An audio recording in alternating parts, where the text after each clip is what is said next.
Hey everyone, welcome to another episode of the Hardware Podcast. Podcast. Jackson Danner alongside my good friend Omar Borja, and we're going to be going over a little bit of a week 5 preview as well as week 4 players of the week. So other than that, how's it going, man? Going pretty well. We had a really eventful weekend.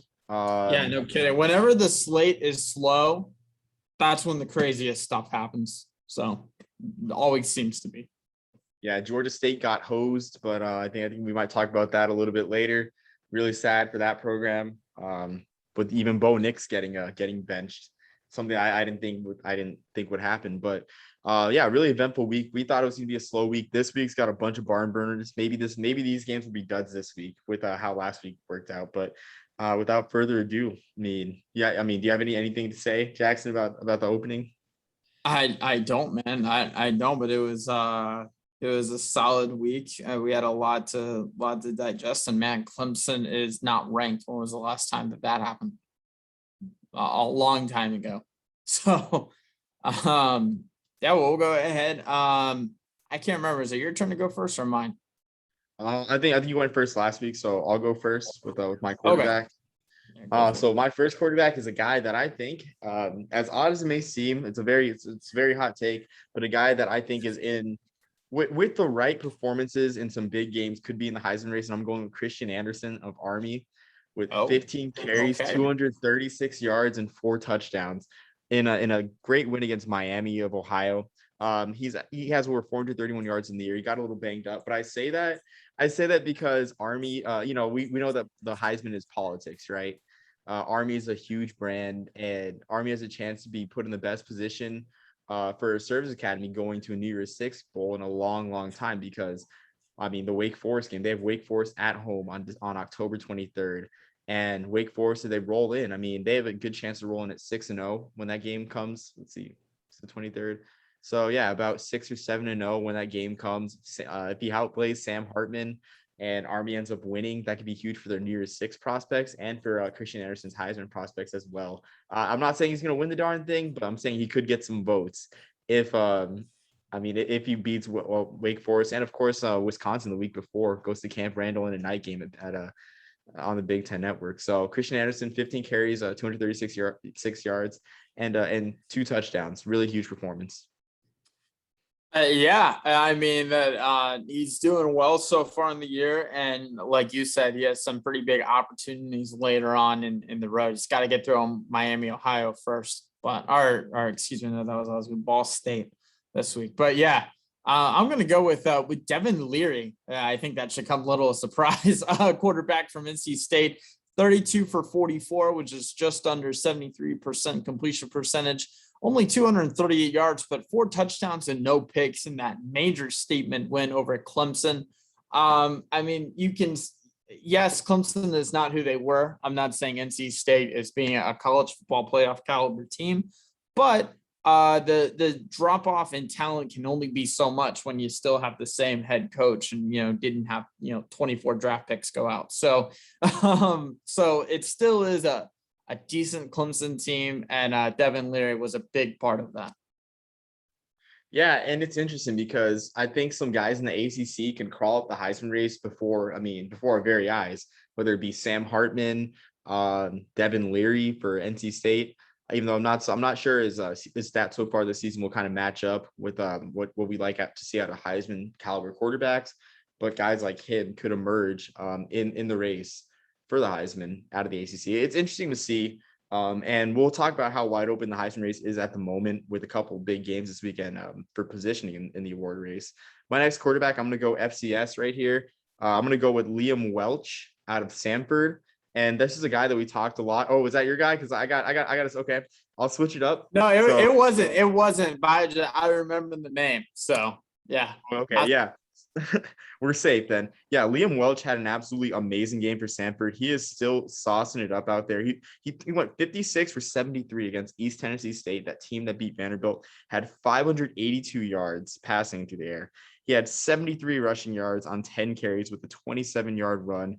And it's honestly, the quarterbacking scene is so electric in FCS because you have Eric Barrier, you have Liam Welch, you have, of course, the Zach Wilson, the Seven Hills, Matt Sluka, and Marco Seidemann for Holy Cross too, getting reps out there. You have great quarterback play coming from Princeton as well. So a really, really great quarterback scene out there. And of course, you have Eric Schmid.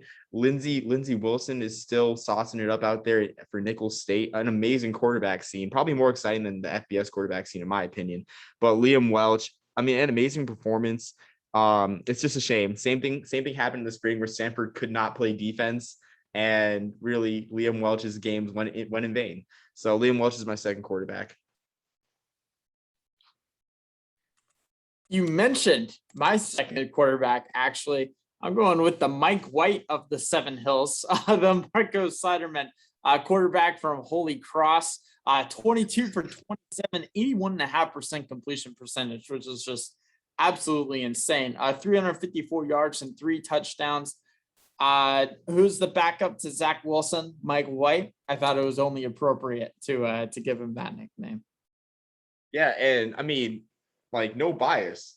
The win against Monmouth was a huge win. That's a team that hammered Holy Cross in the playoffs in 2019, a team that almost beat Sam Houston State in the first round, the eventual champions, almost beat Sam Houston State in the first round of the FCS spring playoffs earlier this year, a team that had 2 Walter Payton Award candidates in Juwan Ferry, and their quarterback's name escapes me right now, but Tony Muskett, their quarterback, amazing freshman year. So a huge win for Holy Cross and a huge win for the Patriot League, because the Patriot League got beat up in week 2 earlier this year. You had blowout losses by Bucknell. Fordham lost a close game earlier that week as well. I mean, just Lehigh as well. Lehigh has only scored, I think they've scored less than 20 points this whole year. So really rough go of it for a lot of the Patriot League and non-conference play. A huge win for the conference. But I mentioned that Holy Cross lost to Merrimack week 2. So I have an honorable mention at quarterback, which, I mean, honestly, he's just on par with the rest of them. Weston Elliott for Merrimack had an amazing game this week for the Warriors in a win against Delaware State, 47-10 win against Delaware State. Weston Elliott had 21 of 23 with 6 touchdowns. And he was also the Warriors' leading rusher with 43 rushing yards on 3 carries. And he's had an amazing year so far, 14 touchdowns in 4 games. For a Merrimack team that joined Division I in 2019, and they're really showing out. Like, the whole Northeast Conference is really competitive this year, and it's really exciting. Weston Elliott, I think, might be a sleeper candidate for the Walter Payton Award. It's hard for guys in the Northeast Conference to really make waves for the award, as we talked in the spring about Julius Chestnut, but Weston Elliott's a name to remember out there. Absolutely. Definitely someone to keep an eye on as we move on. We're going on to receivers with that. Keeping in that, I'm going to go with Xavier Worthy, wide receiver from Texas, 5 receptions, 100 yards and 3 touchdowns. He has had a pretty solid year too. 17.6 average yards per catch on the year with 14 receptions. So quite the weapon for Texas in that. I mean, just offensive explosion versus Texas Tech. Yeah, I mean, that was a really surprising game, I think, for Texas to drop 70 on Texas Tech. I mean, I don't think Texas Tech had defensive problems that bad, but it just shows how wide open the Big 12 might be with how Oklahoma's played. Even though they're 4-0, they look very vulnerable. And that just showed that offensive explosion. And the following week, we have the Red River Shootout. So should be great. For my receiver, I'm going to stay with FCS, and I'm going to go, I hope I don't butcher this name, but Talolo Limu Jones, who had 7 catches for 175 yards and a 50-21 win against Southern Utah. And on the year, I mean, this is really his breakout game, but he's had 23 catches for 345 yards. Should be getting the ball a lot from Eric Barrier, who had back-to-back 500-yard games in the past 2 weeks. So they aired the ball out there at Eastern Washington, and they have a nationally televised game, which we'll talk a little bit more about this weekend against Montana on ESPN too. A little bit of Big Sky After Dark, and you'll get to see the real Limu Talolo Limu Jones.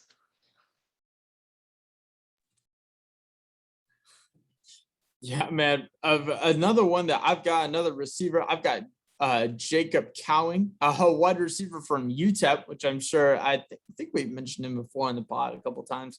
7 receptions for 174 yards and a touchdown. He's had a pretty good year overall, but man, he really went off in that win versus New Mexico State or New Mexico.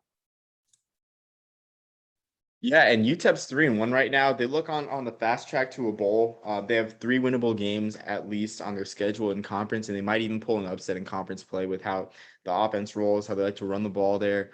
Really good year, and they're out wearing the Texas Western throwbacks. Jacob Cowan is a legitimate, I think, Bolitnikoff Award. I think he'll be a finalist, honestly, if they keep throwing the ball to him the way that they are, because he's a big play receiver. He doesn't get volume, but I mean, he gets he gets yards per catch, and he gets just enough catches to make great stats.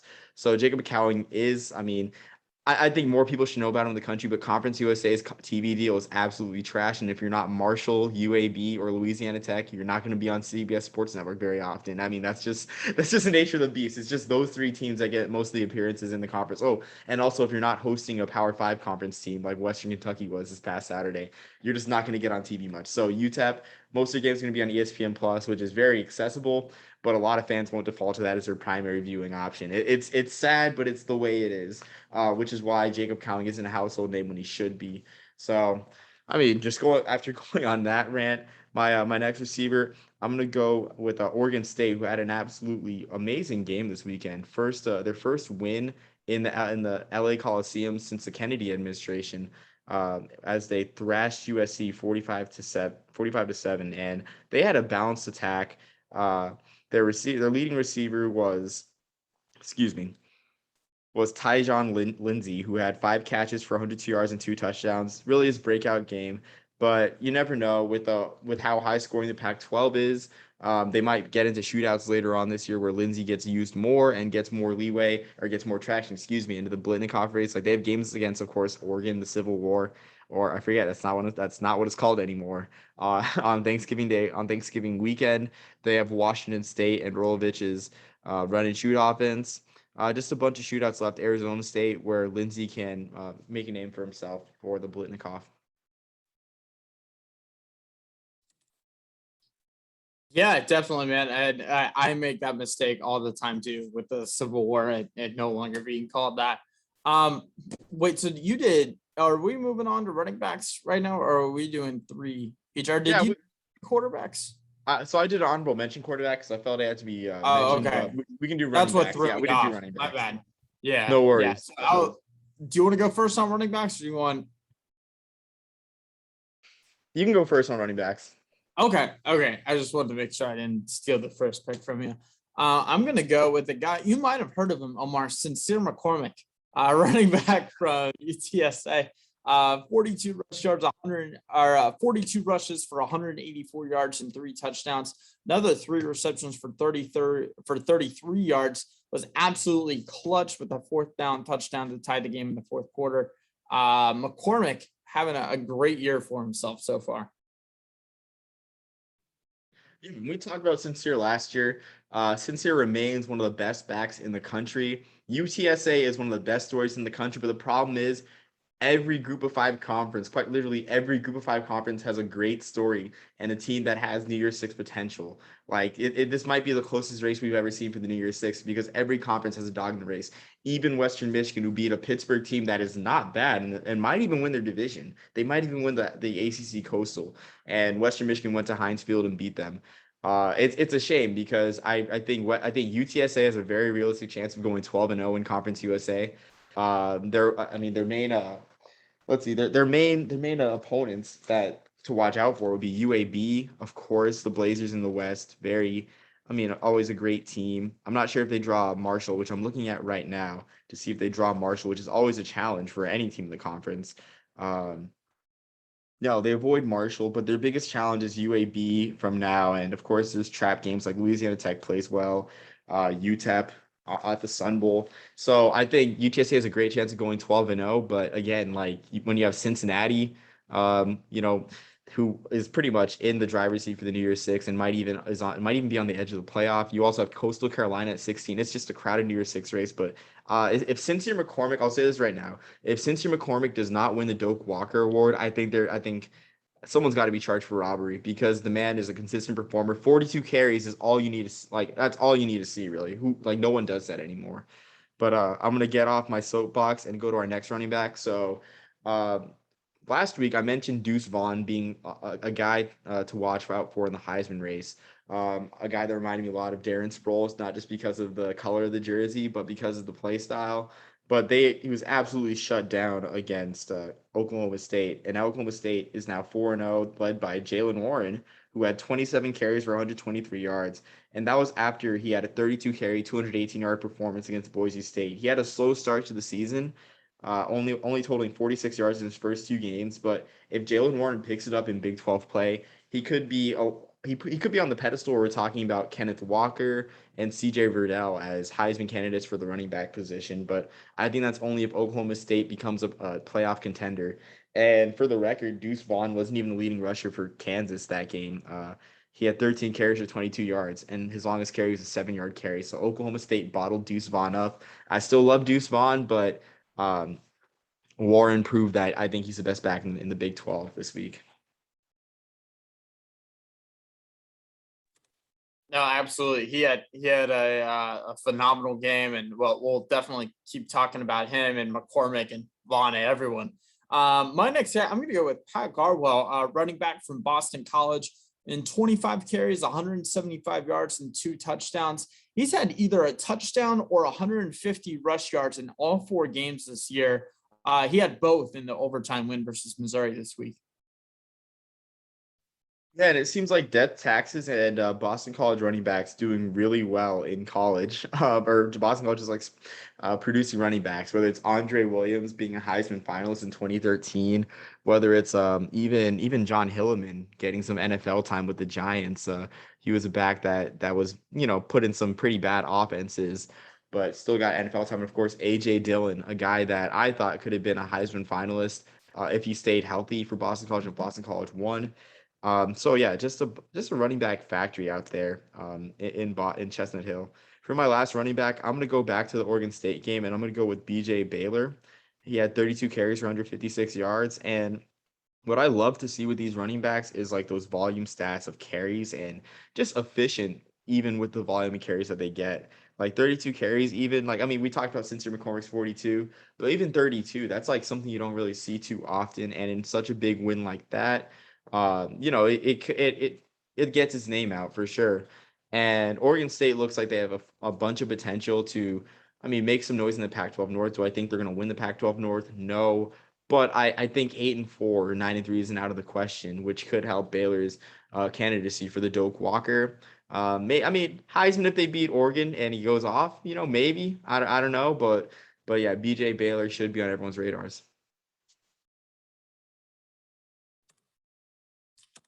Yeah, no, absolutely. And I had another one. Speaking of volume, I had another running back. I'll do an honorable mention since you didn't want a quarterback. Isaiah Ifans, a running back from Montana State, 30 carries and was also productive, 217 yards and a touchdown. He's at 6.5 yards per carry on the year. So just had a pretty good game against, I believe it was Portland State that they were playing. Yeah, it was Portland State. So yeah, that was awesome to see. Moving on to defense, we each have one defensive player, I think. Yeah, I got one defensive player. It was hard to find defensive performances that are really great. In terms of like, I look at tackles and tackles for loss. I'm gonna go with the obvious one, Cam Hart, 2 picks for Notre Dame against Wisconsin. Just a huge win for Notre Dame's playoff prospects. Even though we'll see how relevant this win is by the end of the year with Wisconsin, because Wisconsin looks like they're sliding. I'm not sure if they look like a 9-win team even. We'll have to see because the Big Ten West also looks kind of weak top to bottom. Or not, I shouldn't say weak, but it looks like it could eat itself alive. So we'll see how big that win is. But 2 picks, especially in that fourth quarter where it seemed like Graham Mertz just melted down. Oh gosh, that was ugly. Yeah, it was hard to watch, honestly. Yeah. But huge win for the Irish in Chicago, proving again that they're Chicago's college team. It's not Northwestern, it's not NIU. It's really Notre Dame, if we're being honest. My defensive guy, I'm going to go with James Patterson, a linebacker from Buffalo. Yes, the twin brother of Jared Patterson. This past week, he had 7 tackles, including 1 tackle for loss, a forced fumble, and an interception. So phenomenal performance. And he's Buffalo's leading tackler on the year with 36 in 4 games. Yeah, I mean, I didn't realize that Jared Patterson had a twin brother on the team. And I mean, Buffalo, I mean, they've been doing great in the MAC. We saw them, they were really competitive against Nebraska. They almost beat Coastal Carolina at home. They look like a favorite in the MAC East. It's just great what they're doing still, even with Lance Leipold leaving for Kansas. Really consistent program out there. In terms of defensive awards, it's hard for Group of 5 guys to really get that traction, but we'll keep looking at James Patterson and doing our part to, if he keeps performing, doing our part to, start the campaign. I mean, anytime you get a forced fumble, at least one TFL and a pick on the same game, I mean, gosh, you're all over the field. So, moving on into our Heisman top 5. Did it shake up at all for you this week? It shook up, and it wasn't because of a really momentous performance for me, but it's just like reflection after the polls. But the top 2 are still the same in my opinion. We still got Matt Corral and Bryce Young, even though that might shift. That'll likely shift depending on the result of the game this Saturday. I mean, they do play each other, so exactly. Yeah. So we'll see how they perform head to head, because that's usually a huge eliminator in terms of the Heisman race, like how candidates play against each other. But at number 3, I have Sean Clifford at number 3 because he's averaging almost 300 passing yards a game on number 4 Penn State. And they have some really big games coming up. They have Iowa coming up. They have Ohio State coming up. They have Michigan State and Michigan still. The Big Ten has a lot of heavy hitters, and I think people are overlooking that just because Ohio State lost. And Sean Clifford is doing his part at quarterback to, put them back in the national title race. I mean, they started 0-5 last year, but I mean, a lot of people I think wrote off James Franklin and Penn State, including myself. So I got Clifford at 3. At 4, I wanted to hop on the Desmond Ritter Heisman train for you, but the stats aren't as impressive in my opinion. Averaging like only around 200 yards per game. Hasn't really. I mean, he had the comeback victory against Indiana, but I think I'll have to see more against Notre Dame this week to really put him on my list. So at 4, I have Jake Hainer, who continues to put up numbers, especially a comeback victory against UNLV. On Friday night, even though that's a position that Fresno State should not have been in and might have hurt their candidacy in the New Year's Six. But Hainer, it was not through Hainer's fault. And then 5, I have a tie between Kenneth Walker and CJ Verdell, because Walker hit a roadblock, only 61 yards and 19 carries. And then Verdell also hit a roadblock. He just did not get the ball enough against Arizona, as Oregon kind of struggled against that bad Arizona team. Verdell had 11 carries for, I think, 43 yards. Not good for his candidacy when you're a running back. You can't really have down games. I mean, even though looking back at the last running back looking back at Mark Ingram, it seems like ages ago when we talk about 2009, Mark Ingram had 16 carries for 30 yards against Auburn, I believe. I mean, their biggest rival, and he still somehow won the Heisman. I didn't look at Toby Gerhardt's game log, but I would assume he had an off game, at least for one of his games. It seems in this day and age where the pass is, what is the crux of a college spread offense, that you can't have any off games as running back? And Kenneth Walker and CJ Verdell, they had off games. Toby Gerhardt is a name I haven't heard in a hot minute. I mean, gosh, I can't remember the last time I heard that name. Anyways, I have a pretty similar top 5. Obviously, Corral and Bryce Young are still 1 and 2, and I mean they're 1 and 2, but I think they're interchangeable. We'll find out this Saturday. One of them is going to drop down to at least 3 or 4, you would think. I'm going to go with I'm staying with Desmond Ritter at number 3. I think he has a chance to jump for that second spot. Corral or Young, one of the two is going to get the number 1 spot. Ritter, I think he has a chance to jump up with a win versus Notre Dame. The Notre Dame hype train is going loud and strong after that dominant win versus Wisconsin. So I think Desmond Ritter has a legit chance. Number 4, I've got Jake Hainer, obviously quarterback from Fresno State that we've talked about. He already had his Heisman moment at UCLA, but a great way to follow up was by throwing for 5 touchdowns, as he did this past week against UNLV. I'm going to go with CJ Stroud at number 5. I hate to say it, he didn't get a chance to pad the stats against Tulsa this past week. But I mean, anytime you have a guy as explosive as him at a program like Ohio State, all he needs is a few good games, maybe a little bit later on in the year, and a couple 400-yard, 4 touchdown performances, and he'll be right up back there on the list. So I'm going to keep him, even though he hasn't had like the 5th best performance necessarily. I'm going to keep him on the list for sure. Yeah, and I'm gonna add a little bit more. I'm gonna add some like next up guys. In my opinion, I think next up is Sam Hartman. He's like just waiting. He hasn't really. I mean, he hasn't really had a really big game yet. Like the win against Virginia, don't get me wrong, was a huge win for Wake Forest in their quest for the ACC title, but it wasn't a game that a lot of people were really watching and really following a lot. Once he plays North Carolina in that non-conference game, and also Clemson as well, I think it'll be a lot easier for people to jump on the Sam Hartman hype train in terms of the Heisman race. Even Army, if Army comes in undefeated, because that game's gonna get a lot of publicity if both teams come in the top 25. It's a service academy, and they have a Power 5 team coming on the road. Even NC State, if NC State remains ranked, like there's a lot of chances for Sam Hartman to shine. And again, there's always that desire for a great story. Wake Forest going to the New Year's Six Bowl, their first one since the '07 Orange Bowl, and like I think their second one ever. It's a great story. So I think Hartman's next up. And I also want to bring up Dorian Thompson-Robinson. I think DTR is next up as well. They have that one loss, of course, to Fresno State, but a lot of projections that we've seen as we talked on Monday Night Football, Bowls and Booze. UCLA, they have UCLA in the Rose Bowl, their first Rose Bowl since 1999, which of course the Rose Bowl, nothing matches the pageantry of the Rose Bowl. I think looking at their schedule, I think they lose to Oregon. This could be a 3-loss team after the Pac-12 title game. But DTR, of course, is the heart and soul of it. 919 passing yards, 9 touchdowns, 1 pick, 2 rushing touchdowns. I got DTR next up. I mean, especially if they beat Oregon. If UCLA beats Oregon, then shoot DTR up into the top 5, honestly. No, I could definitely see that, especially with Oregon, if he can somehow pull that off. But yeah, we'll see. And I mean, I have to add some more guys to my list because I honestly can't think of a 6 and 7 just off the top of my head that I've been impressed with enough or right on the cusp. But we'll definitely keep an eye on that next week. Moving on into games to watch this week, what are some ones that you're looking forward to? I'm gonna start with the FCS because there are some absolute bangers on the FCS level.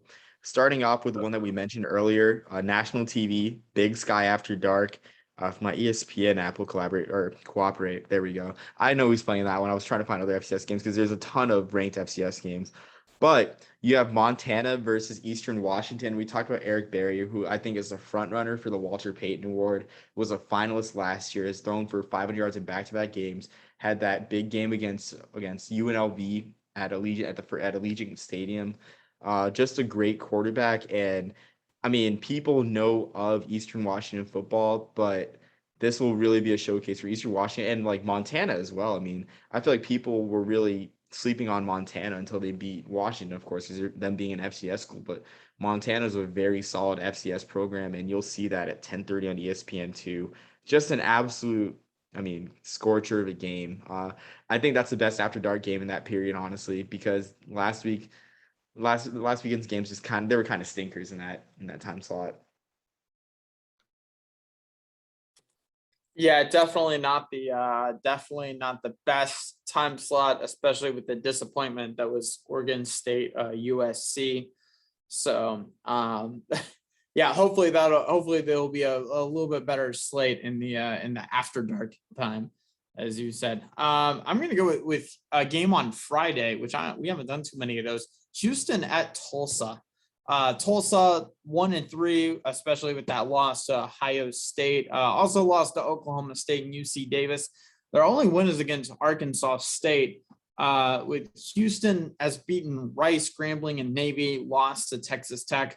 I just think after this game is played, we'll have a much better picture of the AAC and how that'll come about, because I can see either team winning in this one, honestly, because Tulsa, I don't feel like the 1-3 record is quite reflective of how they are.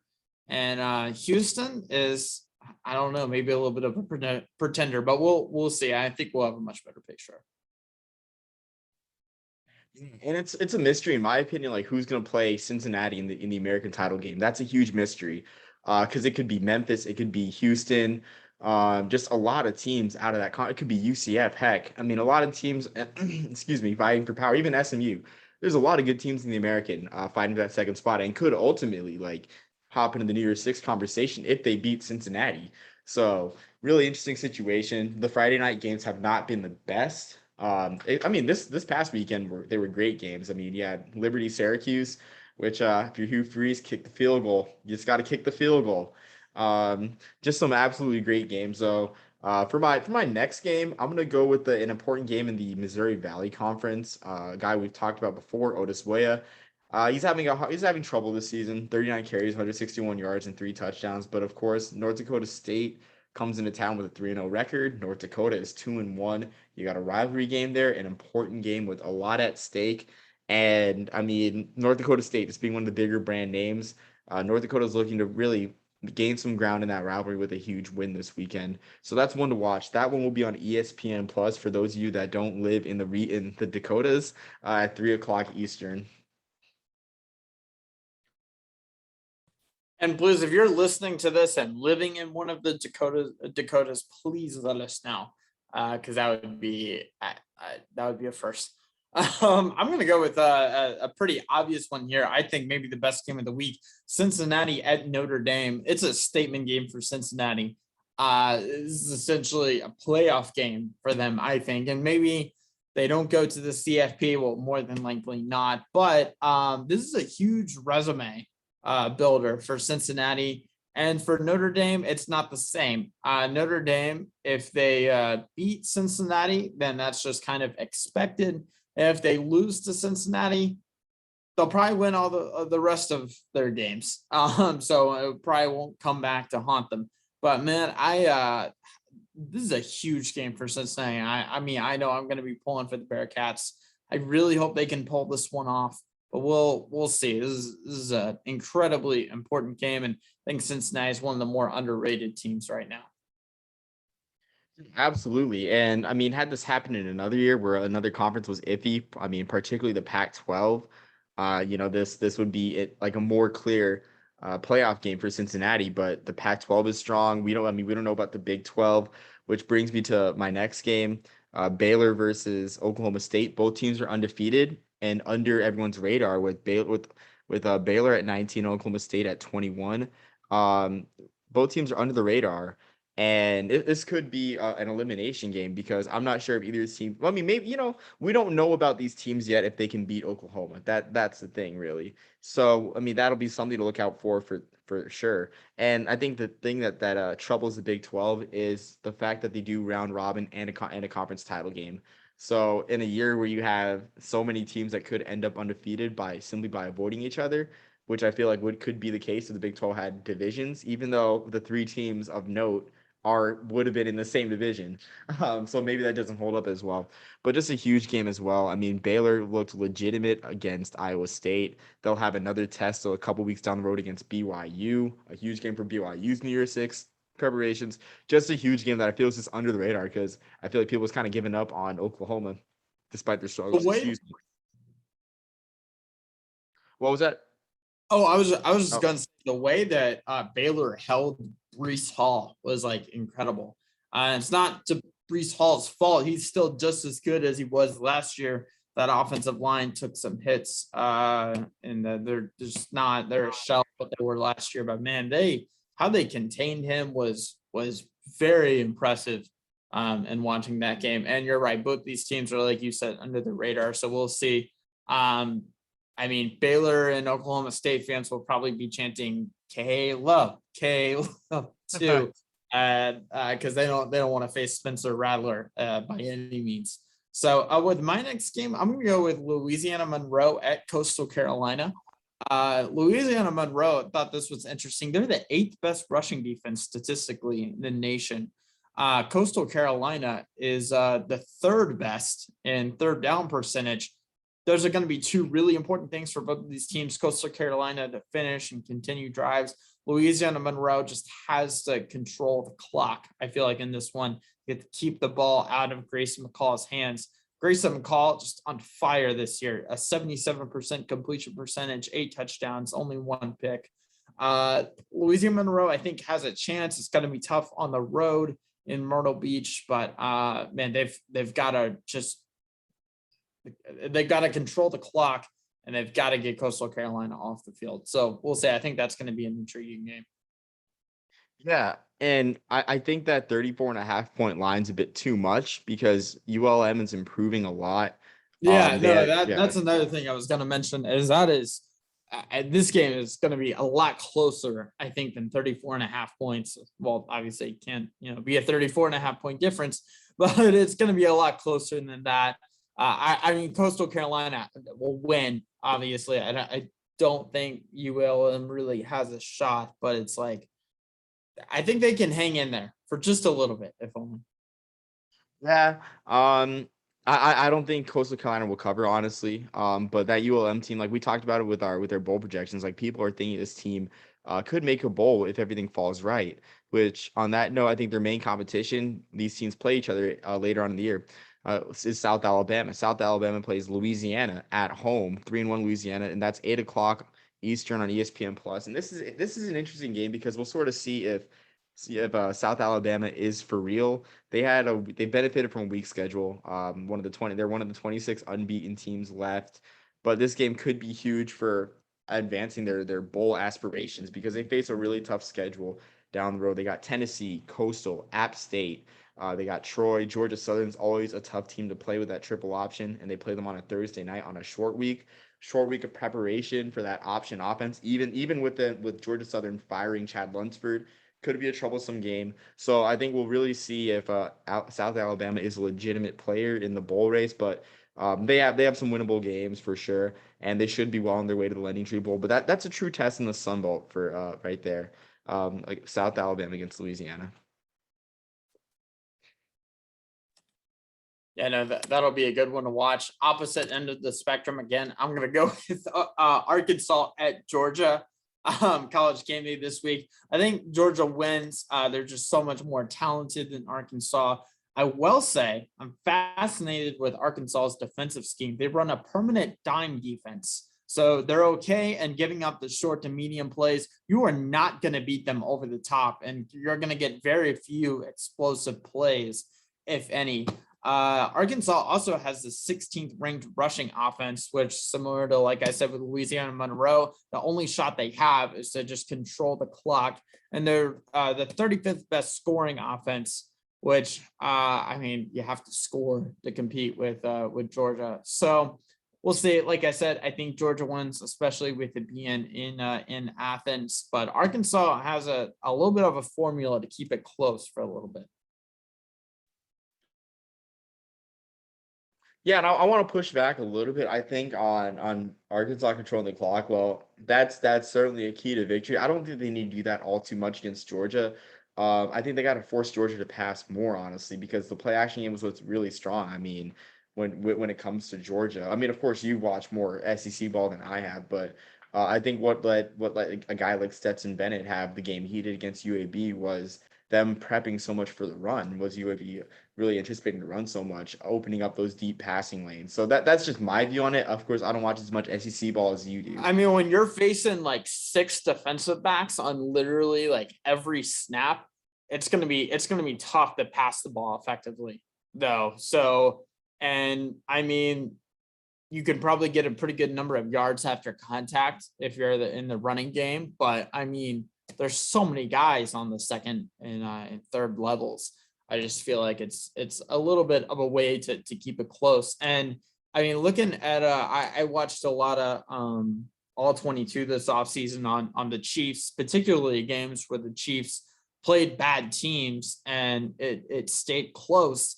And a lot of these teams, how they kept it close against this really explosive offense in Kansas City was by playing a dime defense almost the whole time. Because with that many more DBs, it's the Lions game in 2019, they played that way almost the entire time. And the Lions almost beat Kansas City. And that just from keeping it close, because you are not going to beat us over the top. We're going to force you to, yes, we'll give up 6 and 8 and 10-yard gains, but you're not going to score, you're not going to have any cheat drives where it's 2 plays, 78 yards. You're not going to have any of those. And if Arkansas can do the same thing against Georgia, I'm just saying it makes it for an interesting contest. I mean, absolutely. It's amazing just how many Titanic clashes in the SEC we have. We also got Auburn, LSU, and then, of course, Ole Miss, Alabama, which you can go either or with whatever game could be game day, which I'm just going to mention that in passing because who isn't talking about that game, honestly? Like, I mean, it's not that we're ignoring. It's just that everyone's going to talk about Ole Miss, Alabama because it's Matt Corral versus Bryce Young. So I think for my one of my last games, I'm gonna go with UAB Liberty. UAB's first ever game in their new stadium should be an electric environment. You got Malik Willis versus that great UAB defense. That's usually stout. The defense that really shut down Tulane's offense. And as you mentioned on Monday, Tulane's now in danger of in danger of missing a bowl because of their 1-3 start. And it's no fault of their own. They played a tough schedule, but yeah, no, that I think that Liberty UAB game was one of the more exciting games in the group of 5. It's kind of lost its luster a little bit since Liberty lost to Syracuse, of course, but it's still a great game. UAB could really, I mean, they could put themselves on par with UTSA maybe in terms of New Year's Six aspirations because UTSA doesn't really have that signature win. But just should be a great game in the new stadium. UAB finally, like, this is a culmination of UAB's comeback to football because they had the bad facilities at Legion Field, historic stadium, but it's just outdated. It's kind of in a sad state. Now they have their own brand spanking new stadium outside the SEC's offices. Really a great moment for the sport of college football. And that's the primetime game. I think it's 8 o'clock on the CBS Sports Network. I'm gonna check that again, or 7:30. It's 7 o'clock on CBS Sports Network, and be sure to tune in for that one. Yeah, that'll definitely be one to watch. And did Liberty? I can't remember since the Syracuse game. Did they play one last week? I think they did, right? No, the Liberty game was last Friday. Or was That it was this past Friday? Friday. Oh shoot, Yeah. I was like, because I don't remember watching that Saturday, but I know I saw it. That's right. Yeah, so we'll see.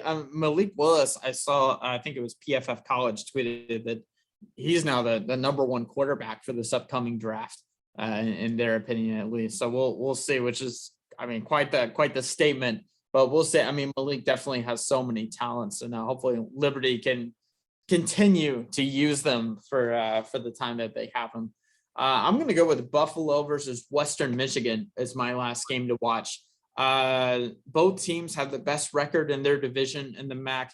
Buffalo is coming off of a close 35-34 win versus Old Dominion. They're only averaging a little over 200 passing yards a game, but running the ball is how they make their money. That's how they've gotten 12 out of 15 touchdowns. They're averaging over 200 rush yards a game. Western Michigan, their only loss is to the Michigan, and they have a nice 1-2 punch at running back with Sean Tyler and Ladarius Jefferson. So we'll see. I think that'll be one that really shapes the MAC as we see going on down the road.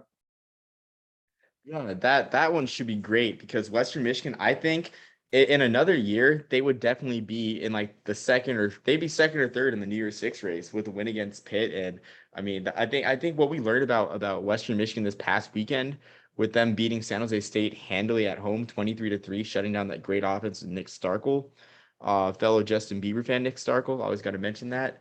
And then beating Pitt, a Pitt team that dropped 77 on a New Hampshire team that's good, that is very good out of the Colonial Athletics Association.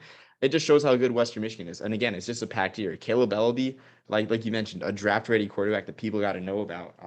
And speaking of draft-ready quarterbacks, I'm going to go to my last game, Nevada, Boise State, a rivalry with a lot of history. Of course, if you remember 2010, that was Colin Kaepernick's real introduction to the national stage, that 2010 game.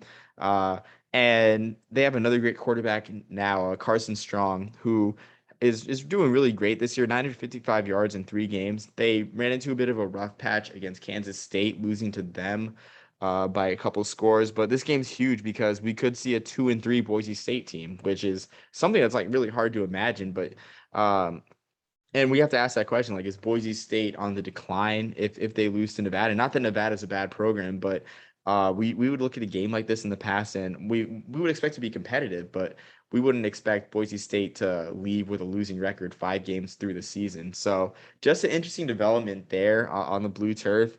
Might just be a down year, post-pandemic down year for Boise State, but Carson Strong versus Hank Bachmeier, that's a quarterback matchup to watch.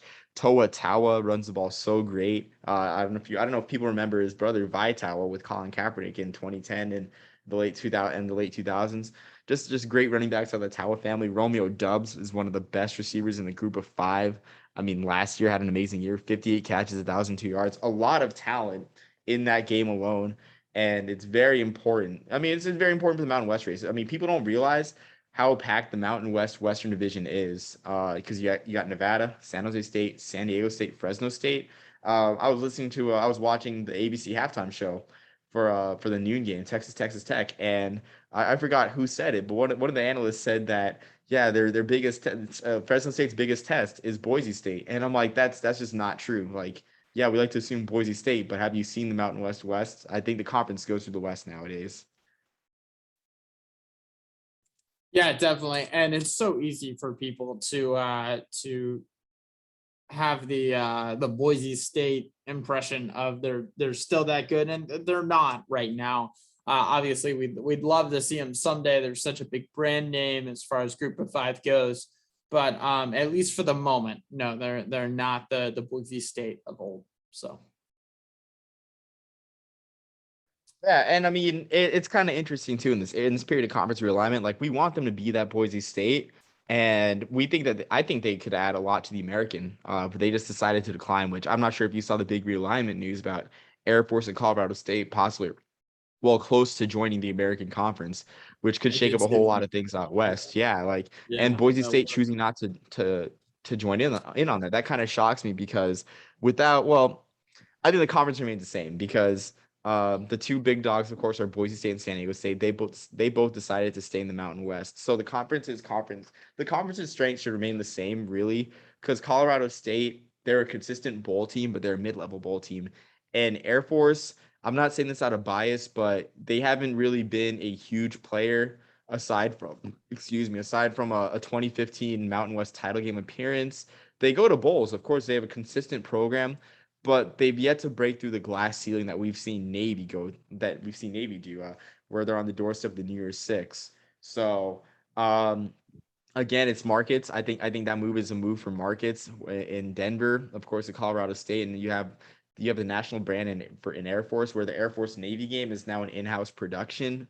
Um, it's an interesting time for the Mountain West and the American.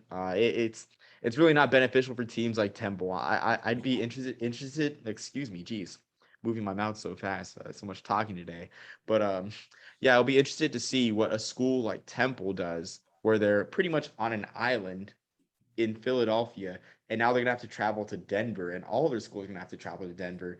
When Temple, we all know that Temple's focus has been college basketball in the '90s and early 2000s under John Chaney. So it'll be interesting. They might just pull a UConn and go full in on basketball and do a regionalized schedule, because it's more conducive to do a regionalized schedule now with UMass and UConn and Army as independents, and even Liberty too. That's already 4 opponents in the East compared to being in an American. Like, maybe you'll get a home and home with Boston College. Maybe you'll play Rutgers a couple years, maybe, and then you have your FCS teams. Like, it's harder. It's getting harder and harder to be an Eastern school, and that's a bit of a tangent away from like what we're talking about in terms of hardware. But conference realignment, it touches everything. yeah, it does. Conference realignment touches and affects everything. And I mean, it's tough on the players more than anything, and the traveling and all that. I don't know. I've never had to travel more than, like, maybe an hour or two for like a game or something, and that was like in high school. But yeah, it's a lot. We'll have to do a second conference realignment pod, because that's a lot to get into today at least. But yeah, I think it was the last one we did, like all the big news about BYU and all that broke like a couple hours after we posted it, which was kind of funny. Yeah, So you pretty much called it from what I remember. You called all the teams that, well, except for Memphis, which is a huge shock to I me. think I'm I still got like shocked. 3 out of 5 that made the Yeah, move. So something, yeah. yeah. So You're very on it.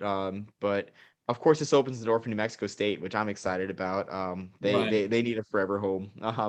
yeah. But yeah, we'll see. It's interesting to see how things shift.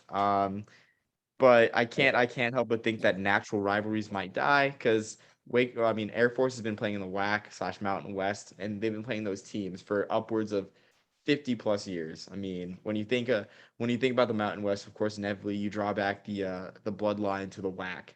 So it's interesting. I mean, change is good sometimes, but we'll see with this. I guess before we close, it's interesting because of me being a history major and a lover of college football history. Air Force wanted to start a conference called they wanted to be a part of the conference called the Airplane Conference, which was pretty much what it sounds like, a transcontinental conference that had Army, Navy, I think Penn State, Pitt in the Eastern Division, had a couple Pacific 8 schools at the time, Pac 8 schools, Washington, I think, California, USC and UCLA, I think were a part of it as well. But yeah, I mean, this seems like the Airplane Conference of the 60s coming alive. I mean, I guess they finally had their dream come true. Air Force. I mean, Yeah, no, we'll see what Air Force goes to. It'll be weird to see them not playing in the WAC/Mountain West, but we'll see. Speaking of you being such a big fan of college football history, I've got a trivia question. oh, Um, let's hear it. yeah, I got a trivia question for you. Since I could not find, I spent like 15 minutes, I could not find a way to justify picking Ball State over Army. So I'm gonna have to go with the trivia question. Which is more recent? The last time Army won a national championship or the last time FSU started 0-5? Last time FSU started 0-5 because I mean it's like Army's last national title consensus was 1945. I know that from heart, and I know Florida State's program isn't even that old. I think they were starting in the 50s. Florida State went 0-5 in 1947. They put Oh, okay. points on the entire year. Google said Army's last national championship was 1946. That was also the most recent year that they had beaten Oklahoma. So that's your trivia for the day. Okay. I got nothing to say about that. I'm glad that you couldn't justify Ball State beating because Ball State has honestly been one of the bigger disappointments of the year. Honestly, I thought they could have beat I thought Penn State Ball State was going to be a trendy upset. That was under the radar upset for me after how they dominated San Jose State in the Arizona Bowl. But yeah, Ball State, it's been tough for them. I'm glad they got their title, but Mac fans they might get in Cardinals fans' heads and call it a Mickey Mouse title because it's looking like a Mickey Mouse title right now, honestly. I mean, that's just the way they're playing. I Yeah, mean, yeah, it's a shame, really. that's fair.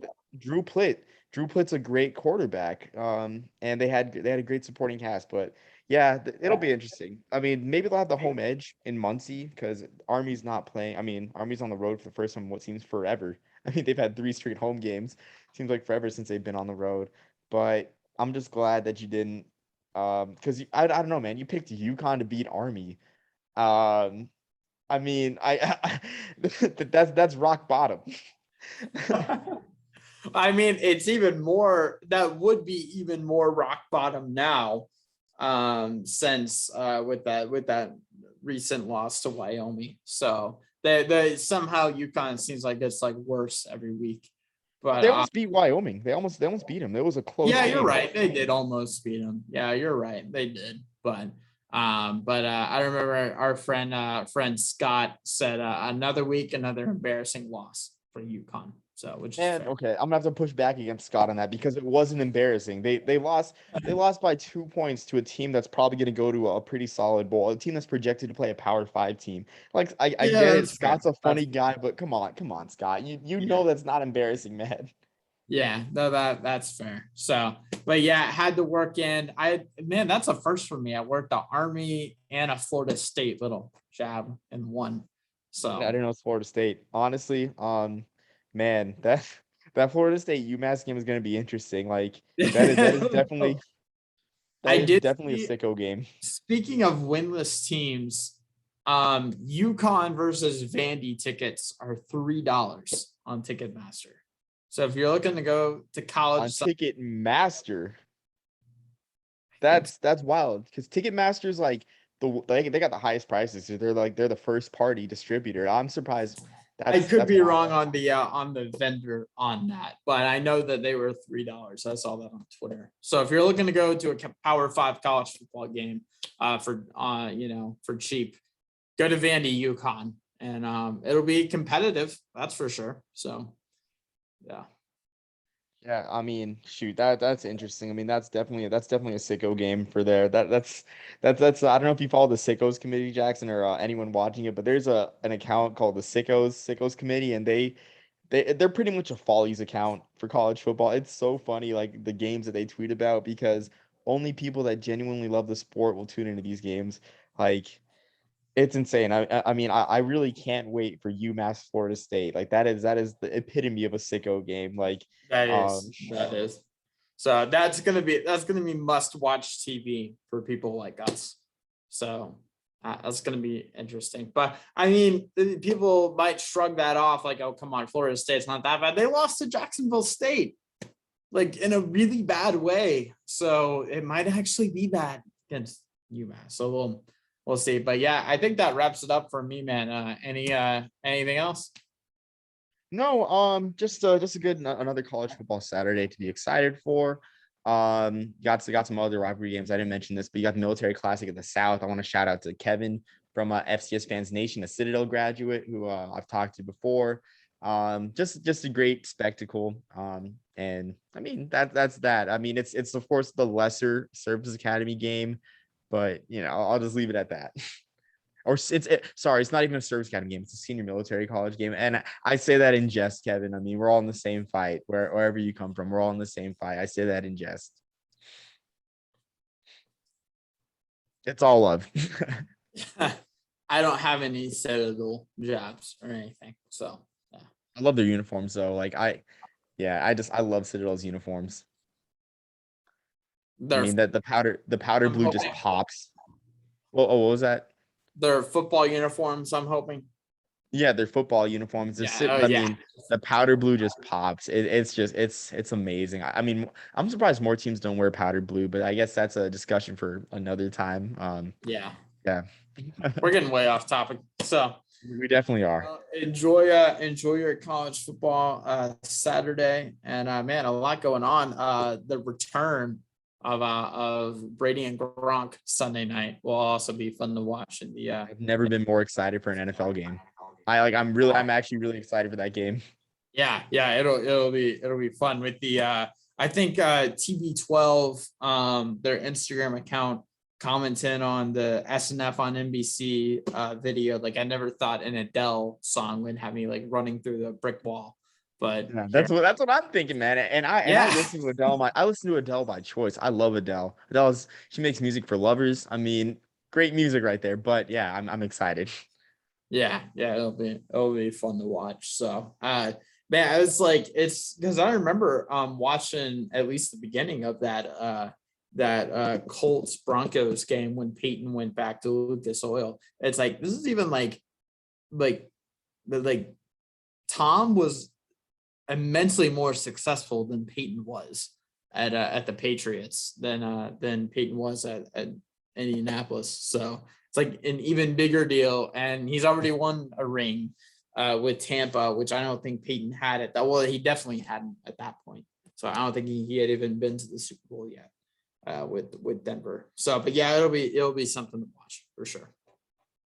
Absolutely. And I think we've rambled enough. Gallivanted rambled enough. Until next week, huge week next week. A bunch of rivalries.